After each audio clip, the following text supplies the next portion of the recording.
ఆ cinema shoot వ్యవహారంలో ఎందుకండి, ఆ ఆడియో రిలీజ్ షోలో ఎందుకు దానిపైన? బట్ అదే సమయంలో కార్తీ ఏమైనా నెగిటివ్గా మాట్లాడింది అనుకో, ఇది సెన్సిటివ్ సబ్జెక్టు దయచేసి వద్దు అన్నాడు.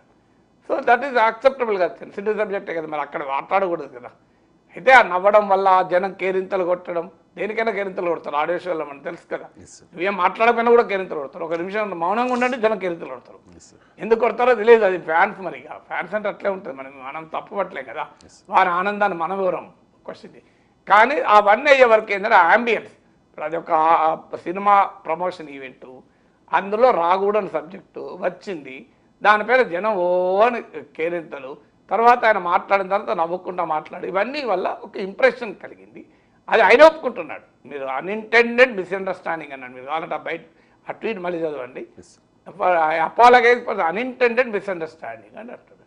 అలాంటి అది ఈ కాంట్రవర్సీ క్లోజ్ చేసి, ఇక ముందు మాత్రం ఎవరు దయచేసి దీన్ని అనవసరంగా ప్రతి దాంట్లో తీసుకురాకండి. అందుకే నేను అనేది ఇంతకుముందు చెప్పింది అదే, ఇది రాజకీయ గోలగా మారితే ఇలాగే జరుగుతుందండి. ఇది మతానికి సాంప్రదాయము ఆచారము సాంప్రదాయాలకు విరుద్ధంగా జరగడం, ఇక్కడ వరకే ఉంటే ఈ సమస్య రాదు. దీన్ని పబ్లిక్ డొమైన్లో తీసుకొచ్చి అనేక అంశాలు జోడించే వరకు అది అందరికీ ఈజీ ఐటమ్ అయిపోయింది. ఇక ఎవరు పడతారు ఏది పడుతుంది జోకుల్లో వేసుకోవడానికి మాట్లాడుకోవడానికి ఒక అంశంగా మార్చకుండానే కదా ఎప్పటిదాకా కోరేది. అందుకే దీనిపైన రచ్చ చేయకండి అని అనేది, దీనిపైన యాక్షన్ తీసుకోండి, రచ్చ చేయకండి. పదే పదే రోజు లడ్డూలో ఇది లడ్డూలో అది అని మాట్లాడకండి దయచేసి. పదే పదే ప్రతిరోజు మీకు అది రాజకీయంగా ప్రయోజనం ఉండొచ్చు, నేను ఒప్పుకుంటాను, కానీ ప్రజలకు మాత్రం చాలా ఇబ్బందిగా ఉంటుంది. సో ఇందులో అది కాదు ఎనిమల్ ఫ్యాడ్ ఎనిమల్ ఏంటది అసలు మాట వినలేకపోతున్నాం. రోజు చర్చ అదే జరుగుతుంది, అన్నిట్లలో వస్తుంది, అది కామెడీలు వస్తుంది, జోకులలో వస్తుంది, మీములలో వస్తుంది. So let us not trivialise it. మనదాన్ని మనమే తక్కువ అంచనా తక్కువ చేసుకోకూడదు కదా.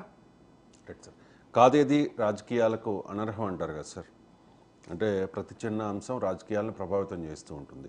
మరి ఇంత పెద్ద ఇష్యూ అయింది, ఇది రాజకీయంగా జగన్కు నష్టమా, లేకపోతే చంద్రబాబు ఇమేజ్ దీనివల్ల పెరిగిందా? అంటే ఇప్పుడు రాజకీయంగా ఏం జరుగుతున్నది, ప్రజలు ఏం భావిస్తారు దీనిపైన అన్నదానిపైన ఆధారపడి ఉంటుంది.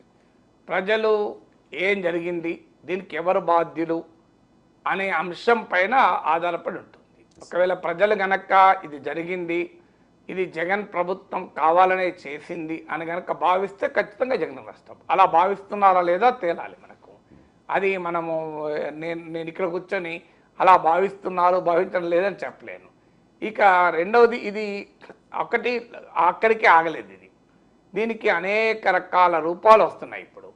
సో దీనికి వివిధ మతాల అంశాలు పట్టుకొస్తున్నారు, దీంట్లో ఇతర మతాలను చర్చలోకి తీస్తున్నారు, ఇతర మత విశ్వాసాలని చర్చలోకి తీసుకొస్తున్నారు. సో ఈ డిబేట్ వల్ల సమాజంలో పెరిగేటువంటి భావజాలం వల్ల తెలుగుదేశం పార్టీకి ఏమిటి లాభం? సో మన దేశమంతటా తెలుసు, మతం చుట్టూ జరిగేటువంటి చర్చ భారతదేశంలో ఒక భారతీయ జనతా పార్టీకి లాభమైంది, ఇంకెవరికి లాభం కాలే.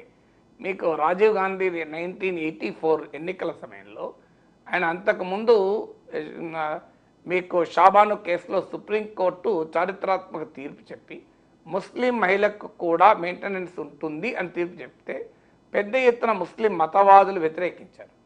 వాళ్ళని అపీల్ చేస్తానికి పార్లమెంట్లో చట్టం చేసి సుప్రీంకోర్టు తీర్పును అమలు కాకుండా చేశారు. ఇది చాలా క్లియర్గా ముస్లిం ఫండమెంటలిజానికి రాజీవ్ గాంధీ ప్రభుత్వం రాజీ పడ్డ తీరు. దీనికి మరి